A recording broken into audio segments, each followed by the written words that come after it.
आइए बात कर लेते हैं अब सेकंड नॉर्मल फॉर्म की। तो देखो सेकंड नॉर्मल फॉर्म को करने से पहले जो है दो तीन चीज़ें हैं जिसके बारे में क्लियर होना ज़रूरी है।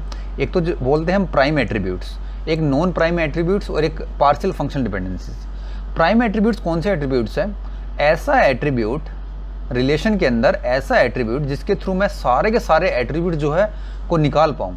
अगर मैं उस पर्टिकुलर एट्रीब्यूट का क्लोजर लूँगा तो उस क्लोजर से जो मैं सारे के सारे एट्रीब्यूट्स को अगर मैं निकाल पा रहा हूँ तो ऐसे एट्रीब्यूट को मैं प्राइम एट्रीब्यूट बोलता हूँ। नॉन प्राइम एट्रीब्यूट कौन सा हुआ? जो प्राइम नहीं है, वो सारे के सारे एट्रीब्यूट जो प्राइम नहीं है वो नॉन प्राइम एट्रीब्यूट्स हो जाएंगे। पार्शियल फंक्शनल डिपेंडेंसी का क्या मतलब है? अगर मैंने कोई प्राइम एट्रीब्यूट निकाल लिया और उस प्राइम एट्रीब्यूट का कोई एक पार्ट, पूरा का पूरा नहीं, कोई एक पार्ट, कोई एक हिस्सा अगर किसी नॉन प्राइम एट्रीब्यूट को अगर ड्राइव कर पा रहा है, फंक्शनली ड्राइव कर पा रहा है, तो उसको मैं बोलता हूँ कि ये फंक्शनल डिपेंडेंसी मेरी क्या है? पार्शियल फंक्शनल डिपेंडेंसी है। ठीक है, दो तीन चीज़ें हैं ये। देखो एग्जांपल से समझते हैं। जैसे एक रिलेशन दिया हुआ था मुझे ABC, तीन इसके एट्रीब्यूट थे और इस पे जो फंक्शनल डिपेंडेंसी दी हुई है ये वाली, AB drive C and B is functionally driving the C। ठीक है, ये फंक्शनल डिपेंडेंसी मुझे इस रिलेशन पे दी हुई है। अब मुझे पूछा गया है कि भाई आप बताइए कि ये रिलेशन सेकंड नॉर्मल फॉर्म में है कि नहीं है। ठीक है, तो सबसे पहले मुझे क्या निकालना पड़ेगा? इसका जो है मुझे की निकालनी पड़ेगी। अगर मैं की निकालूंगा तभी मैं बता पाऊंगा इसमें प्राइम एट्रीब्यूट्स कौन से हैं। तो की निकालने का मेथड क्या है हमारा? इस पर्टिकुलर रिलेशन के लिए हमारी की क्या होगी? ठीक है, देखो ये फंक्शन की कैसे निकालते थे? ये फंक्शनल डिपेंडेंसी गिवन है, इसके राइट हैंड साइड पे क्या मिसिंग है? यहाँ C तो है, यहाँ भी C है, लेकिन B और A नहीं है यहाँ पे, तो A भी मिसिंग है। तो हमने AB लिख लिया, ब्रैकेट लगा दिया और ऊपर से हमें प्लस सिंबल लगा दिया। इसका मतलब हमने AB का क्लोजर निकालना है। तो AB का क्लोजर किसको देख के निकालना है? इन फंक्शनल डिपेंडेंसी को देख के निकालना है। तो AB का क्लोजर कैसे निकालोगे? तो AB जो है हमारा AB की तरह AB को ऐसे के ऐसे लिख दिया। अब AB से हम क्या ड्राइव कर सकते हैं? C, तो हमने यहाँ पे लिख दिया C। तो देखो AB के क्लोजर से हमें क्या मिल गया? ABC, मतलब सारे के सारे जो एट्रीब्यूट्स थे रिलेशन के वो मिल गए। तो हम क्या ये बोल सकते हैं AB क्या है? हमारी इस रिलेशन की की है, क्योंकि की क्या होती है? जिससे हम सारे के सारे एट्रीब्यूट्स को ड्राइव कर पाए, वो हमारी उस रिलेशन की होती है। तो AB हमारी क्या बन गई यहाँ पे? इस रिलेशन की है ये। तब हमने रिलेशन की फाइंड कर ली है AB। तो हमारे इस की के अंदर हमारे कितने एट्रीब्यूट्स है? दो एट्रीब्यूट्स है, एक तो A है और एक B है। तो ये दो एट्रीब्यूट्स हमारे क्या बन गए? ये हमारे कहलाएंगे प्राइम एट्रीब्यूट्स। क्या कहलाएंगे? Prime attributes. A एक प्राइम एट्रीब्यूट है, B भी हमारा क्या है? Prime attribute. तो प्राइम एट्रीब्यूट्स का मीनिंग क्या हुआ? की के सारे एट्रीब्यूट, जो भी मेरी की हमने निकाली है उसके सारे के सारे एट्रीब्यूट्स को मैं क्या बोलता हूँ? Prime attributes. तो भाई नॉन प्राइम एट्रीब्यूट्स कौन से रहे? हमारे टोटल कितने एट्रीब्यूट्स थे? 3। A और B तो हमारा प्राइम एट्रीब्यूट बन गया, तो बचा क्या? C। तो C क्या हो गया हमारा? Non prime attribute. ठीक है, इतना चीज़ हमने निकाल लिया।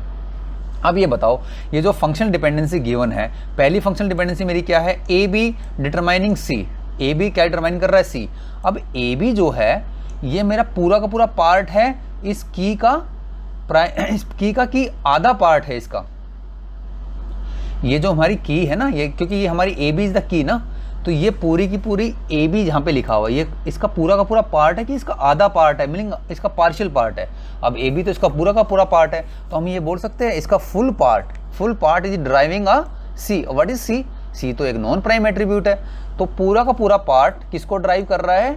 नॉन प्राइम एट्रीब्यूट को। तो ये हमारी क्या हुई? पार्शियल फंक्शनल डिपेंडेंसी नहीं हुई। अब इसको देखो, ये क्या है? B is determining C। अब B क्या है? B हमारा इस पूरी की पूरी की का एक पार्ट है, एक छोटा सा पार्ट है, ये वाला पार्ट है इसका B। ठीक है, पूरी की तो नहीं है ये, इसका एक कुछ हिस्सा है ना, एक पार्ट है। तो पार्ट ऑफ द की, this part of the key is determining this attribute. और ये एट्रीब्यूट कौन सा है? Non prime attribute. तो इसको हम बोलेंगे ये पर्टिकुलर फंक्शनल डिपेंडेंसी जो है ना, B डिटरमाइनिंग C, ये कौन सी फंक्शनल डिपेंडेंसी है? पार्शियल फंक्शनल डिपेंडेंसी है। पार्शियल फंक्शनल डिपेंडेंसी कौन सी फंक्शनल डिपेंडेंसी होती है?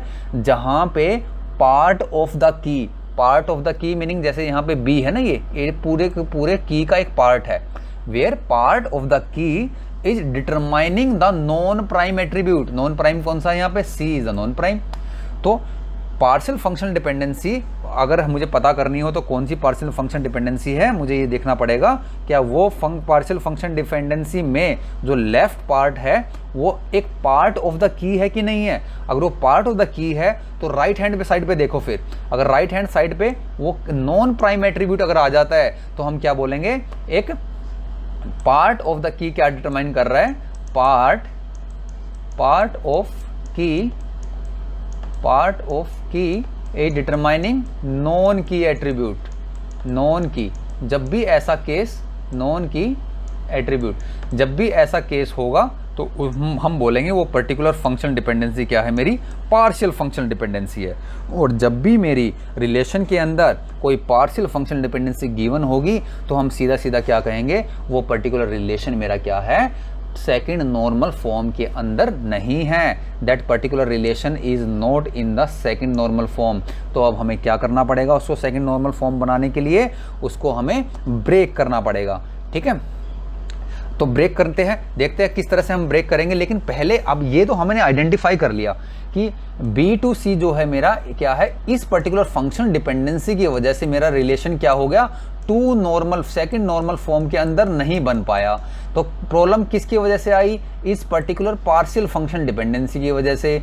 ठीक है, partial functional dependency B to C, ऐसा क्यों हुआ, देखो अगर मैं इस पर्टिकुलर रिलेशन में देखूंगा तो देखो यहाँ पे देखो b के कोरस्पॉन्डिंग तो वैल्यू b3 के कोरस्पॉन्डिंग b2c देखना है ना हमने, b3 के कोरस्पॉन्डिंग तो c3 है, b3 के कोरस्पॉन्डिंग c3 है, ये सब ठीक है बिल्कुल, ये b3 के कोरस्पॉन्डिंग c3 है। लेकिन यहाँ पे क्या हुआ, b3 के कोरस्पॉन्डिंग कोई दूसरी वैल्यू आ गई, तो ये तो फंक्शनल डिपेंडेंसी की अपने आप में डेफिनेशन को ही वॉयलेट कर रही है। क्योंकि फंक्शनल डिपेंडेंसी की डेफिनेशन क्या बोलती थी कि यहाँ पे जो है जो भी इंस्टेंसेस होंगे उसके कोरस्पॉन्डिंग ये जो है इंस्टेंस यूनिक होना चाहिए। जैसे यहाँ पे इंस्टेंसेस था b3 पे इंस्टेंसेस पे एक तो वैल्यू यहाँ पे आ रही है एक बार में c3 और एक बार में वैल्यू आ रही है यहाँ पे c4, तो यूनिक तो हुई नहीं। तो इस पर्टिकुलर पार्शियल फंक्शन डिपेंडेंसी की वजह से मेरा क्या हुआ, ये particular table second normal form के अंदर नहीं आ पाया। ठीक है, इसलिए प्रॉब्लम किसकी वजह से हुई, पार्शियल फंक्शनल डिपेंडेंसी की वजह से प्रॉब्लम हो गई मेरे पास। ठीक है, तो अब हमने इतना जान लिया कि जो रिलेशन के अंदर हमारी प्रॉब्लम जो आ रही है, जिसको वो सेकंड नॉर्मल फॉर्म नहीं बनने दे रही, वो कौन सी ऐसी फंक्शनल डिपेंडेंसी है, उसको हम बोलते हैं पार्शियल फंक्शनल डिपेंडेंसी। जब तक मेरे रिलेशन के अंदर होगा मैं सेकंड नॉर्मल फॉर्म मेरी टेबल की नहीं बन पाएगी। तो फिर मैं क्या करूँगा, इसको रिजोल्व करने के लिए अब हम क्या करेंगे, जिस पर्टिकुलर फंक्शनल डिपेंडेंसी की वजह से हमारा प्रॉब्लम आ रही है उसका हम ये लेफ्ट पार्ट ले लेंगे। ठीक है ना, ये बी वाला। ठीक है, अब हम क्या करेंगे, इसका क्लोजर निकालेंगे। किस में क्लोजर निकालेंगे, इस पर्टिकुलर फंक्शनल डिपेंडेंसी को देखते हुए। तो बी का क्लोजर निकालो, बी का क्लोजर निकालने के लिए बी प्लस लिखा, तो बी को तो हम ऐसे कैसे लिख देंगे, और बी से हम क्या ड्राइव कर सकते हैं, सी। ठीक है, तो हमें क्या मिल गया, बी सी। इसका मतलब हमें क्या करना है, अब जो हमारा ये ओरिजिनल रिलेशन था ना, ये ओरिजिनल रिलेशन, इसको हमने ब्रेक करना है किसमें, एक तो बी सी में, ये हमने देखो बी सी में ब्रेक कर दिया एक तो। ठीक है, और एक हमने क्या करना है, बाकी क्या बचा देखो, अब हमने अगर इसको BC में ब्रेक कर दिया, जो हमारा ओरिजिनल रिलेशन था ABC वाला, अगर इसमें BC में हमने ब्रेक कर दिया तो ये जो B जो कॉमन एट्रीब्यूट है, जो ये B वाला हिस्सा है, इसको हम क्या बनाएंगे, प्राइमरी की बनाएंगे यहाँ पे, इसलिए हमने अंडरलाइन कर दिया इसको। तो अब देखो एक हिस्सा तो हमने लिख दिया, ठीक है, इसको मान लेते हैं R1। ठीक है, ये हमने BC में हमने ब्रेक कर दिया। अब देखो या फिर इसको ऐसे समझ लो, अगर ऐसे समझ नहीं आ रहा है तो हम इसको ऐसे समझ सकते हैं, क्योंकि प्रॉब्लम किसकी वजह से थी, मेरी बी की वजह से थी। ठीक है, तो ABC को अब हमें ब्रेक करना पड़ेगा। कहाँ से ब्रेक करना पड़ेगा, बी से ब्रेक करना पड़ेगा। क्यों, क्योंकि प्रॉब्लम तो मेरी बी से स्टार्ट हो रही है ना यहाँ से, तो बी से हमने ब्रेक कर दिया। ठीक है, और इसको हमने प्राइमरी की बना लिया। और जब बी, अब देखो यहाँ पे जब मैं स्टैंड कर रहा हूँ तो बी से जो है मैं क्या ड्राइव कर सकता हूँ, बी से मैं सी ड्राइव कर सकता हूँ ना, तो इसके साथ मैंने लिख दिया सी। तो यहाँ से C मेरा फिनिश हो गया, ये डन हो गया, यहाँ भी मेरा C डन हो गया। तो एक जो रिलेशन मैं बनाऊंगा वो किसका बनाऊंगा, BC का रिलेशन बनाऊंगा, जिसमें B क्या होगी, मेरी प्राइमरी की होगी। तो using B I can drive the C। तो C तो मेरा यूज हो गया, B हमने यहाँ पे एट्रीब्यूट ले लिया। तो अगर मेरा C यहाँ पे इस पर्टिकुलर एट्रीब्यूट में से मैंने C अगर यूज कर लिया है यहाँ पे, तो बाकी क्या बचा, AB तो बचा।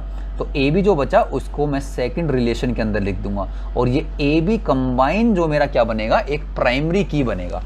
ठीक है, इतनी सी बात समझ में आ रही है। देखो सिंपल सा दोबारा देखते हैं इसमें हमने किया क्या है।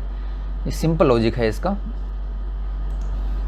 जो भी मेरा ये जिस पार्शियल फंक्शनल डिपेंडेंसी की वजह से प्रॉब्लम आई है ना, उस पर्टिकुलर पार्शियल फंक्शनल डिपेंडेंसी को हम क्या करेंगे, उसका इस वाले पार्ट का जो है ना क्लोजर निकाल लेंगे। ठीक है, इस क्लोजर निकालने से हमें पता चला कि ये क्या आ रहा है, BC आ रहा है। तो इस पर्टिकुलर BC के लिए मैं एक नया टेबल बना दूंगा जिसमें B मेरा क्या होगा, एक प्राइमरी की होगा। तो अब हमने क्या कर दिया, नया टेबल बना दिया, मीनिंग R1 वाला हिस्सा, एक रिलेशन का हिस्सा तो यहाँ चला गया BC, मीनिंग C तो इसमें से चला गया, तो बाकी क्या बचा AB। तो AB को मैं एक अलग टेबल के अंदर लिख दूंगा और ये दोनों का कॉम्बिनेशन क्या होगा, मेरा यहाँ पे प्राइमरी की कहलाएगा। तो हमने दो टुकड़ों में इसको बांट दिया है, एक तो R1 में डिकम्पोज कर दिया और एक मेरा मैंने R2 में कंपोज कर दिया। और हमें पता है जब मैं कंपोजिशन कर देता हूँ तो मुझे ये चेक करना होता है कि ये अब अपने आप में सेकंड नॉर्मल फॉर्म में है कि नहीं है। ठीक है, तो और जब कंपोजिशन करता हूँ ये भी चेक करना होता है कि कंपोजिशन करने के बाद मेरा जो टेबल्स आए हैं वो लॉसलेस है कि नहीं है। अब बताइए क्या ये पर्टिकुलर टेबल जो मैंने ब्रेक की है R1 और R2 में लॉसलेस है कि नहीं है। अब देखो यहाँ पे एक कॉमन एट्रीब्यूट्स है, B is the common attribute ना। अगर कॉमन एट्रीब्यूट दोनों में है और एक किसी पर्टिकुलर टेबल के अंदर वो प्राइमरी की है तो वो क्या प्रॉपर्टी फॉलो करेगा, लॉसलेस की। लॉसलेस की प्रॉपर्टी क्या बोलती थी कि हमने जो है दो टेबल्स को बनाया और एक टेबल में दोनों टेबल में से हमने कॉमन एट्रीब्यूट रखे हैं दोनों टेबल में, और उनमें से जो है वो एक टेबल में वो कॉमन एट्रीब्यूट प्राइमरी की का काम करता है। हमने देखो यहाँ पे कॉमन एट्रीब्यूट B थे और एक टेबल में ये प्राइमरी की का काम कर रहा है यहाँ पे। तो अगर ऐसा होता है दोनों टेबल में आफ्टर ब्रेकेज, आफ्टर डिकम्पोजिशन, तो वो हमारे ब्रेकेज जो हुई है वो किस तरह की ब्रेकेज हुई है, लॉसलेस डिकम्पोजिशन हुई है। तो लॉसलेस की डिकम्पोजिशन प्रॉपर्टी तो फॉलो कर रहे हैं ये R1 R2। अब हम ये भी देख लेते हैं कि ये फंक्शनल डिपेंडेंसी प्रिजर्वेशन की जो ऑप्शनल प्रॉपर्टी थी उसको फॉलो कर रहे हैं या नहीं कर रहे हैं। अब देखो फंक्शनल डिपेंडेंसी प्रिजर्वेशन क्या बोलता था, फंक्शनल डिपेंडेंसी प्रिजर्वेशन ये बोलता है, एक तो हमने टेबल आ गया हमारा A to B, AB वाला, तो इसमें कौन सी फंक्शनल डिपेंडेंसीज हो सकती है, एक तो A से B हो सकती है या एक B से A हो सकती है, और दूसरा टेबल कौन सा आया BC, तो इसमें हमारा कौन सी फंक्शनल डिपेंडेंसी हो सकती है, B से C। ठीक है, क्योंकि B हमारी प्राइमरी की है तो इस B से हम जो है C को हमेशा ड्राइव कर सकते हैं। तो इन दोनों का यूनियन कर लो। अब इन दोनों का यूनियन क्या हो गया, सारे को इकट्ठा लिख दो, सारे के सारे इकट्ठा लिख देता हूँ, A to B हो गया और B to A हो गया और क्या हो गया B to C। तो क्या करेंगे, फंक्शनल डिपेंडेंसी प्रिजर्वेशन जो हमने टोटल में पिछले लास्ट टोटल में किया था उसमें क्या पढ़ा था कि फंक्शनल डिपेंडेंसी प्रिजर्व ये कब होगा, जब ये जो मेरी ओरिजिनल जो फंक्शनल डिपेंडेंसी है, ओरिजिनल फंक्शनल डिपेंडेंसी कौन सी वाली थी, B to C, अगर ये जो है इन दोनों की यूनियन में प्रेजेंट हो। क्या इन दोनों की यूनियन में प्रेजेंट है B to C, हाँ ये यहाँ पे प्रेजेंट है, इसका मतलब फंक्शनल डिपेंडेंसी प्रिजर्वेशन भी है। जो ये ऑप्शनल प्रॉपर्टी थी ये भी होल्ड कर रहा है। ठीक है, हमने ये बात कर ली, दोनों की दोनों प्रॉपर्टी यहाँ पे ये होल्ड कर रहा है। ठीक है, अब हम चेक करेंगे कि भाई ठीक है ये तो आपने बात सही कह दी, लेकिन R1 और R2 जो रिलेशन बने हैं क्या ये अब सेकंड नॉर्मल फॉर्म में है, 1 by 1 चेक कर लेते हैं। यहाँ पे जो है B और C के कॉरस्पॉन्डिंग फंक्शन डिपेंडेंसी कौन सी आई है, ये वाली। ठीक है, तो ये क्या सेकंड नॉर्मल फॉर्म में है, इसके प्राइम एट्रीब्यूट निकाल लो। प्राइम एट्रीब्यूट कौन सा होगा इसका, B। क्यों होगा, क्योंकि B के क्लोजर से, B का क्लोजर क्या होगा, अगर इसको देख के निकालोगे दैट इज BC। तो B से हम पूरा का पूरा एट्रीब्यूट ड्राइव कर पा रहे हैं, तो B हमारा क्या हो जाएगा, एक प्राइम एट्रीब्यूट बन जाए, एक की बन जाएगी। अगर B मेरी की है तो इसमें प्राइम एट्रीब्यूट क्या A की है, तो प्राइम एट्रीब्यूट मेरा कौन सा हो गया, B ही हो गया। तो और B ड्राइव कर रहा है C को, तो बोली B अब इस पर्टिकुलर जो हमने एट्रीब्यूट की निकाली है ये B इसका पार्ट है कि फुल पार्ट है, अभी तो फुल पार्ट है, तो full part is driving the C, और C क्या है, C B का पार्ट नहीं है, मीनिंग की का पार्ट नहीं है, तो ये कौन सा पार्ट हुआ, नॉन की हुआ, meaning full part is driving the non key attribute. तो ये हमारी पार्शियल फंक्शनल डिपेंडेंसी तो नहीं हुई। अगर ये पार्शियल फंक्शनल डिपेंडेंसी नहीं हुई इसका मतलब यहाँ पे जो है हमारी सेकंड नॉर्मल फॉर्म प्रिजर्व्ड हो गई, मीनिंग यहाँ पे जो है सेकंड नॉर्मल फॉर्म में ये टेबल है। ठीक है, इतनी सी बात हो गई हमारी, फिनिश, राइट। अब यहाँ पे देखो फंक्शन डिपेंडेंसी कौन सी इस टेबल पे, A to B। A to B अगर हमारी फंक्शन डिपेंडेंसी है तो A का क्लोजर निकालोगे तो क्या आ जाएगा, A भी आ जाएगा। अगर A भी हमारा क्लोजर आ गया है इसका, मीनिंग A हमारा क्या है, एक प्राइम एट्रीब्यूट है और हमारी की भी है। और यहाँ पे क्या है function dependency, A to B, और A क्या है हमारा, पार्ट है कि फुल पार्ट है, full part of the A। अगर full part of the A is determining the B, और B क्या है हमारा, it is a non prime attribute. क्यों, B हमारा एक नॉन प्राइम एट्रीब्यूट है, क्योंकि की तो हमारी A है ना, तो बाकी क्या बचा B, तो B हमारा नॉन प्राइम हो जाएगा। सो पार्ट ऑफ द की determining the non key attribute. तो ये क्या हुआ, ये भी हमारी पार्शियल फंक्शनल डिपेंडेंसी नहीं हुई, अगर पार्शियल नहीं हुई तो ये हमारा क्या हुआ, इसका मतलब ये हुआ इस वाले रिलेशन के अंदर भी हमारा पार्शियल फंक्शनल डिपेंडेंसी एग्जिस्ट नहीं करती। तो कहने का मतलब ये हुआ आफ्टर ब्रेकेज जो हमें रिलेशन मिला है वो लॉसलेस भी हुआ, फंक्शनल डिपेंडेंसी प्रिजर्व भी हुआ, और साथ साथ क्या हुआ, ये सेकंड नॉर्मल फॉर्म में भी हुआ, क्योंकि इनकी जो फंक्शन डिपेंडेंसी हमने बनाई वहाँ पे हमने ऑब्जर्वेशन करी कि ये जो है पार्शियल फंक्शन डिपेंडेंसी नहीं है। अगर ये पार्शियल फंक्शन डिपेंडेंसी नहीं है तो इसका मतलब ये सेकंड नॉर्मल फॉर्म के अंदर ये टेबल है। ठीक है, तो ये हमारी थी सेकंड नॉर्मल फॉर्म में। अब नेक्स्ट जो हम डिस्कस करेंगे वो है हमारी थर्ड नॉर्मल फॉर्म।